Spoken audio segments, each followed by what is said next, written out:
Hello friends, I am Nitin Naik, Assistant Professor, Department of Civil Engineering, College of Engineering, Kopargaon.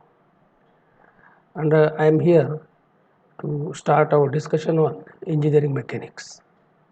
As we know, engineering mechanics is core subject of all civil engineering discipline. And this subject is introduced at first year BTech. So the subject code is EM110. And now I would like to explain or rather make you aware about structure of the course. This subject is introduced in the first semester is having theory as well as practical contents. So for theory 3 hours per week are allotted while for practical 2 hours per week are allotted. Total credits for the subject 4 and the examination scheme is term work for 25 marks, teacher assessment for 10 marks, in semester examination for 30 marks, end semester examination for 60 marks, and thus total marks allotted for engineering mechanics 125. And this is again overall structure of the subject. Teaching scheme, this is teaching scheme. Theory lectures 3 hours per week, practical 2 hours per week. In semester exam, this is examination scheme 30 marks, end semester exam 60 marks, teacher assessment 10 marks, term work 25 marks, and thus the total 125 marks for engineering mechanics. This is title of the subject engineering mechanics. Its code is EM110. And we will begin with unit number 1. This is first unit, contents of the first unit, basic concepts, resolution of force, parallel and non-concurrent force system, moment of force, couple, Varigno's theorem, resultant of concurrent and non-concurrent forces, and so many other subtopics are there in the syllabus. Number of hours allotted for unit number 1, 8. And now we will start our discussion on the actual contents of the subject. So let us start with introduction of the subject. Mechanics. What is mechanics? It is the branch of science which deals with action of forces on bodies at rest or in motion. So basically it is a science which deals with action of forces. So force acting on a body which is at rest or force acting on a body which is in motion. So this study is called as mechanics. So branch of science which deals with action of forces on bodies at rest or in motion. Accordingly, mechanics can be studied in two ways, statics and dynamics.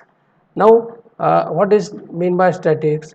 Statics means when a body is at rest and some forces are acting on it and we are studying that body, then it is called as statics. And dynamics, further dynamics means when a body is moving and forces are acting on it. Further dynamics is divided into again two branches, kinetics and kinematics. So what is kinetics? Kinetics means it is the branch of dynamics which deals with motion considering mass or force. Sorry, study of motion considering mass or force causing that motion. So kinetics, it deals with motion of a body considering the mass of that body or the force or forces which are causing the motion. For example, when we are dealing with equation F is equal to m into A, it comes under kinetics. While kinematics it deals with pure motion of a body. Kinematics, it deals with pure motion of a body. When we are considering pure motion of a body, we are not considering the mass or force, whatever it may be, which is responsible for that motion. So this is the difference between kinetics and kinematics. Again, I would like to highlight it.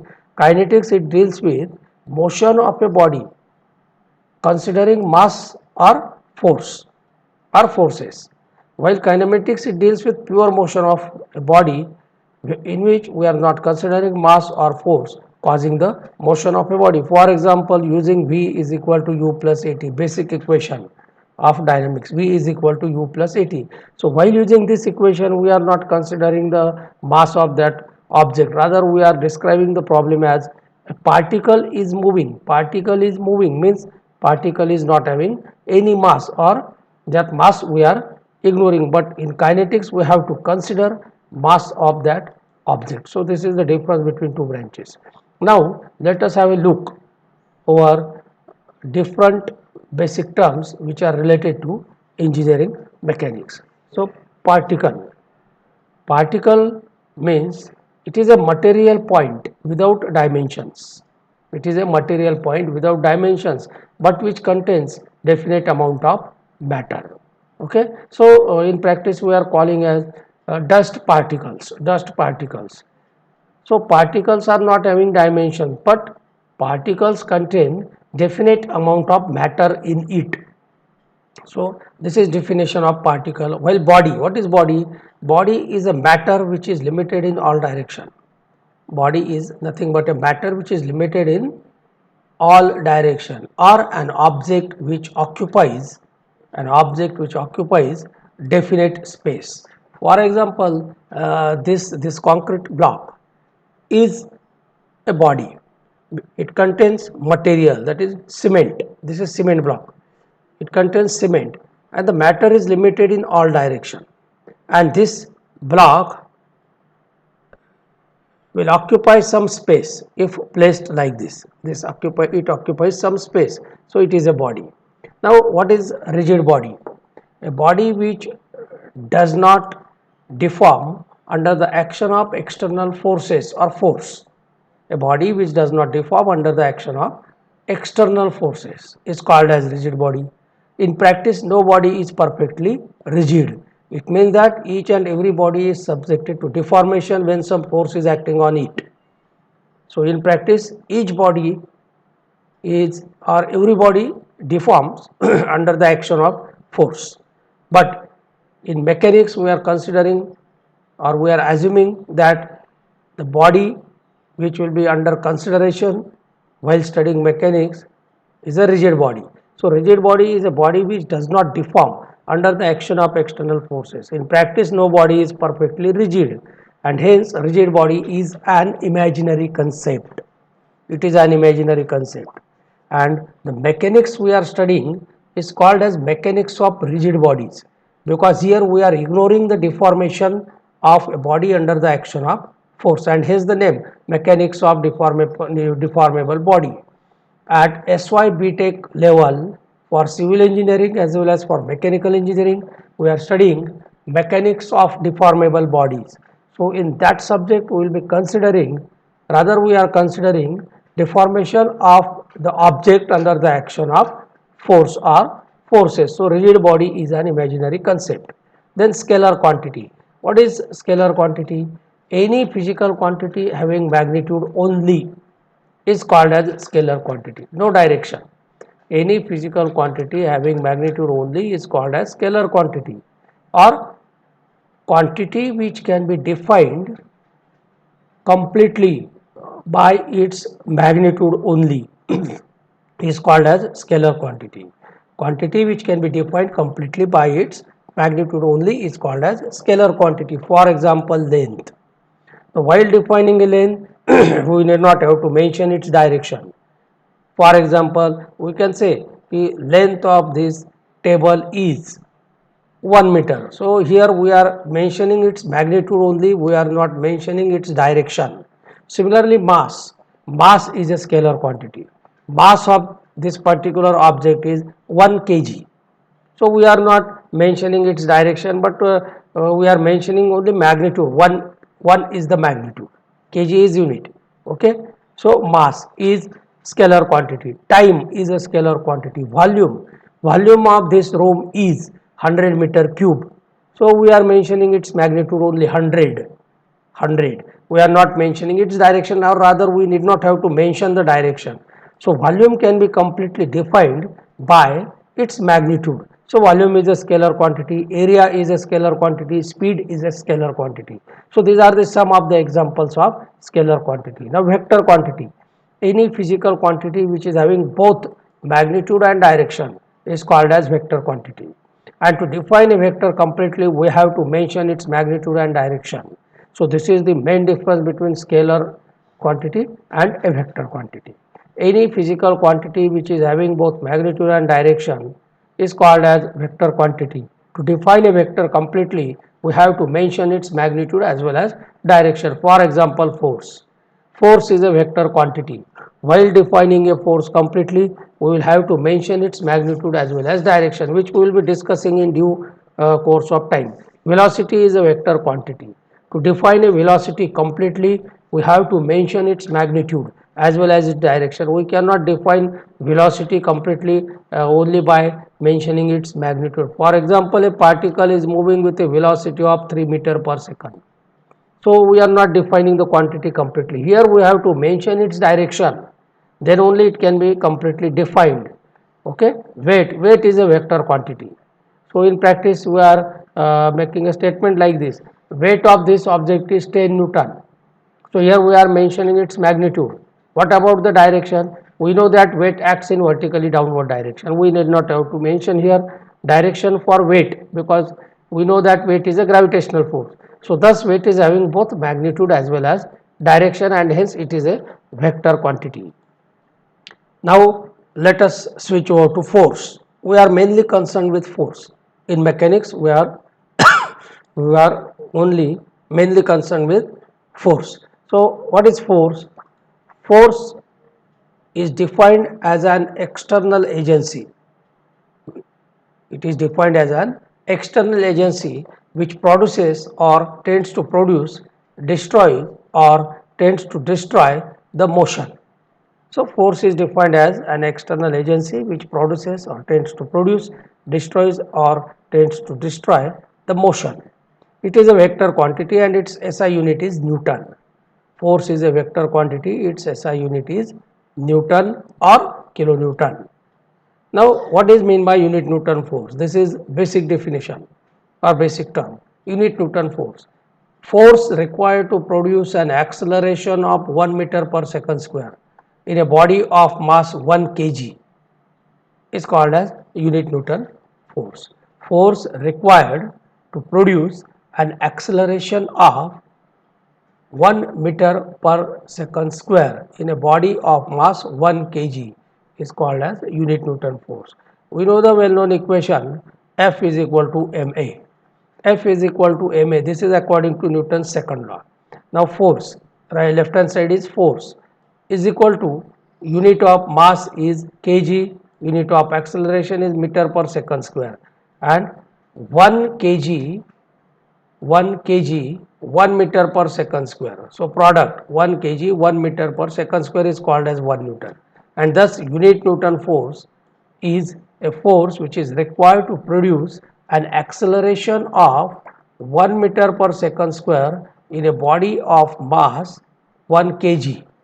Okay. So thus unit Newton force can be defined, and this is relationship between kilogram and Newton and different units of force.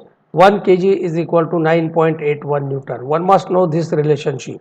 Then 1 kilonewton is equal to 1000 Newton. If force is having large magnitude, then it is better to use kilonewton.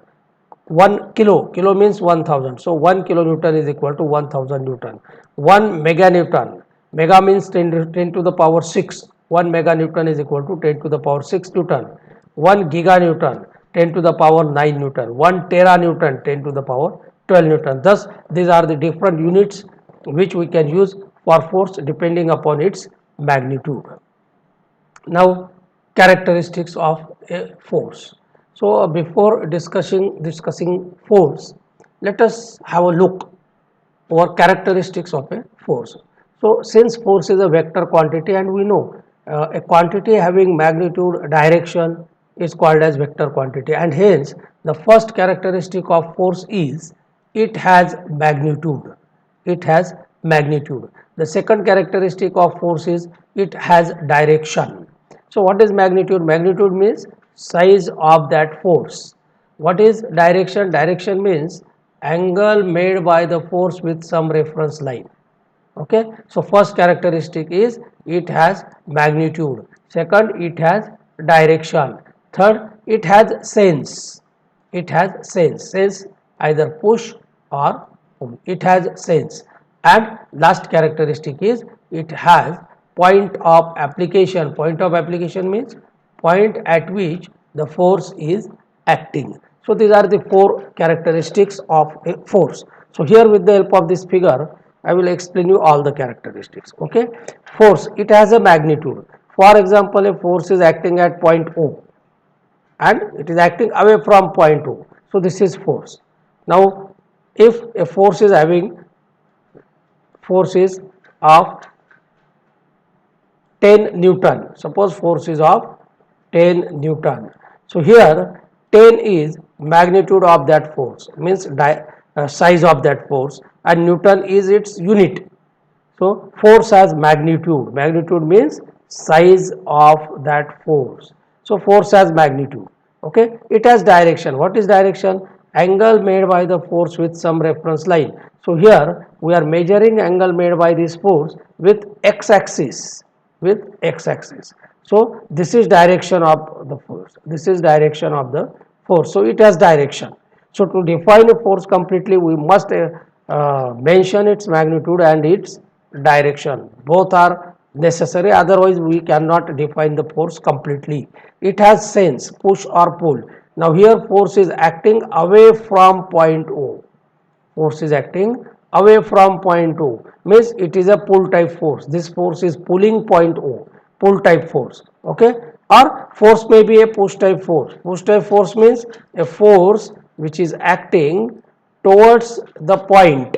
Force which is acting towards the point. Now here the force is acting towards point O.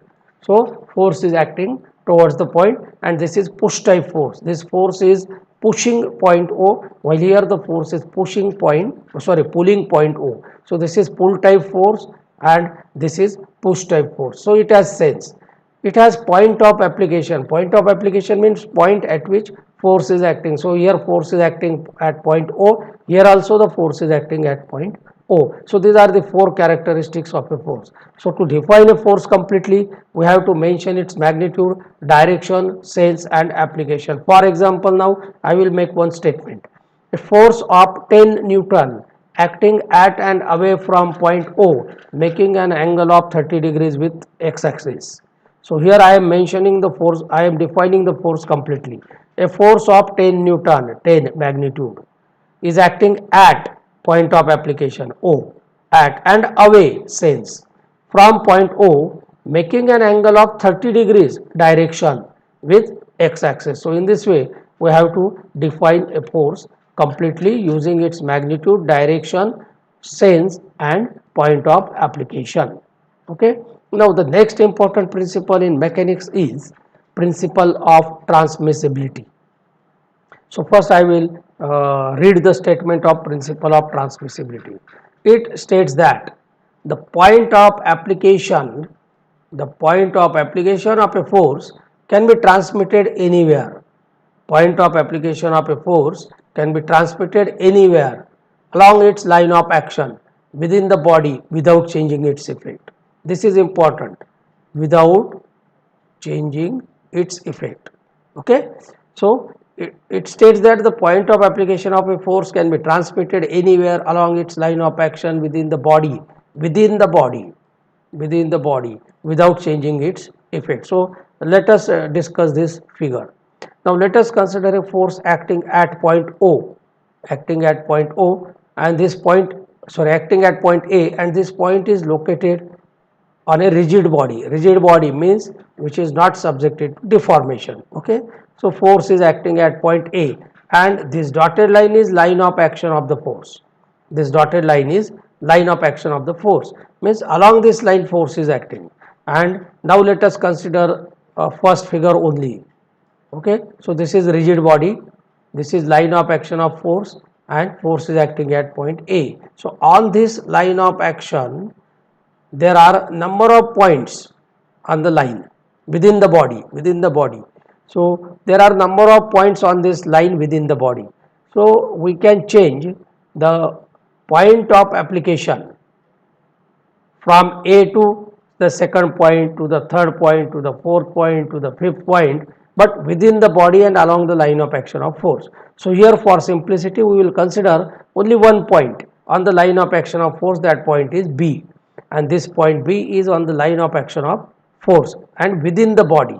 This is important, it should not be outside the body. Okay, so we can change or we can transmit the point of application of force from A to B, like this. This is the second figure. Now please consider the second figure. This is rigid body. Previously the force was acting at point A. Now I am showing the same force acting at B, away from point B, and thus you can transmit the point of application of a force anywhere along the line of action of that force within the body. So I have transferred point of application of force from A to B within the body and along the line of action of force. So one can consider this figure for analysis of problem, or one can consider the second figure for analysis of the problem, either figure A or figure B. In figure A, point of application is A, in figure B, point of application is B, and thus point of application of a force can be transmitted anywhere along its line of action within the body without changing its effects. Means the effect produced by force F acting at A will be the same as produced by force F when acting at B. So this is principle of transmissibility of a force. Now next important topic is system of forces. Now what is mean by a system? Or when we can call forces as a system? When two or more forces are acting on a particle, then it is called as a system of forces. It means that to form a system, minimum two forces are required. Remember, single force cannot form a system. Minimum two forces are required to form a system. So when two or more forces are acting on a particle, then it is called as system. If a single force is acting on a particle, then it cannot be called as a system. Minimum two forces are must. Okay, so when two or more forces are acting on a particle, then it is called as system of forces. It means that to form a system, minimum two forces are required. Now there are different types of force systems. Our force systems can be broadly classified into two types: coplanar force system and non-coplanar force system. So what is meant by coplanar force system? Coplanar force system means when forces are acting in the same plane, then that system is called as coplanar force system. It is similar to coplanar lines, which we are studying in geometry. While non-coplanar forces are the forces which are not acting in the same plane, are called as non-coplanar force system. So let us move forward. Coplanar force system. This is coplanar force system. Now let us consider this figure, and this is the plane under consideration, and in this plane three forces are acting: F1, F2 and F3. So forces are acting in the same plane and hence called as coplanar forces. Okay, in the second figure, again this is the plane under consideration, and again three forces are acting: F1, F2 and F3. All these three forces are acting in the same plane, or say in the same horizontal plane, and hence these forces are called as coplanar forces. Since the three forces are acting simultaneously, these forces are forming a system, and hence the system can be called as coplanar force system. This is also a coplanar force system because three forces are acting, and we know to form a system minimum two forces are required, and here three forces are acting. So these forces are forming a system. So this is coplanar force system, and the forces are called as coplanar forces. Non-coplanar forces means the forces which are not acting in the same plane are called as non-coplanar forces. For example, here we are having two planes. This is the first plane, this is the first plane, and this is the second plane. This is the second plane under consideration. So two different planes are there. Okay. Now first three forces are acting in plane number 1 and remaining three forces are acting in plane number 2. So these forces are not acting in the same plane and hence called as non-coplanar forces, and these forces are acting simultaneously, hence the system is called as non-coplanar force system. Okay. Now collinear force system. Collinear, this term itself is self-explanatory. Coplanar forces, when forces are acting along the same line of action, then such forces are called as collinear forces. Okay. So in this figure F1, in this figure F1, F2, F3, F4, these forces are acting along the same line of action, hence these forces are collinear forces, and the system formed by these forces is collinear force system. Now concurrent forces concurrent forces, when forces are acting at a point, when forces are acting at a point or forces originating from common point of application are called as concurrent forces. So in this figure three forces are acting, F1, F2 and F3. These forces are acting in this plane. So forces are coplanar forces, and these forces are acting or originating from common point and hence called as concurrent forces. So more precisely these forces can be classified as coplanar, since they are acting in the same plane, coplanar concurrent forces. So meaning of concurrent forces is when forces are originating from the same point. So here forces are originating from the same point and hence these forces are called as concurrent forces. When they are acting in the same plane, then called as coplanar concurrent forces. Non-concurrent forces, so when forces are not acting at a common point.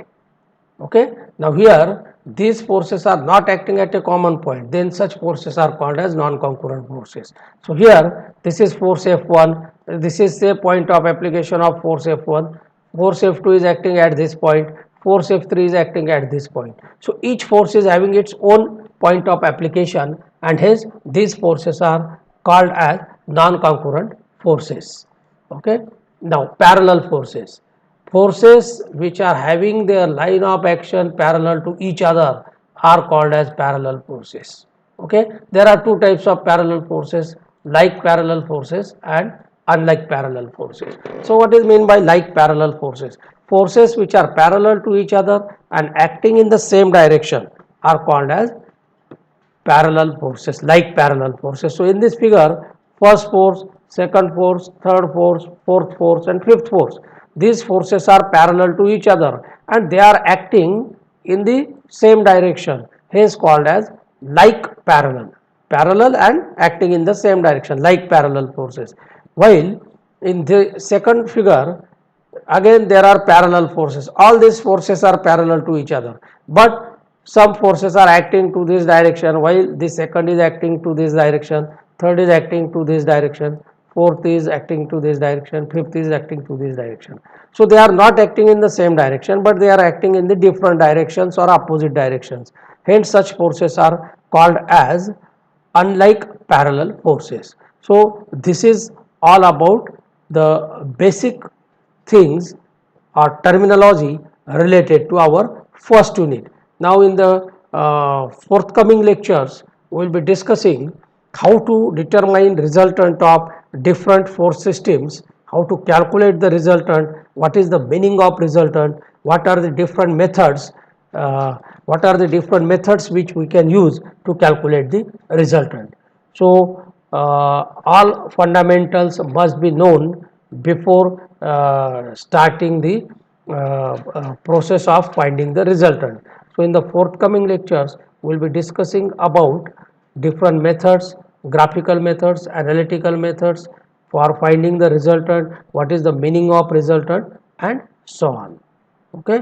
So I request you to please go through the video again, note down the different terms related to mechanics, important terms, read it. You can read standard books which are available in the library of Sanjeevani College of Engineering, Kopargaon. So we are having Beer and Johnson Engineer Vector Mechanics for Engineers, Beer and Johnson. This is the most standard book which you should refer for study of this subject. Okay, thank you.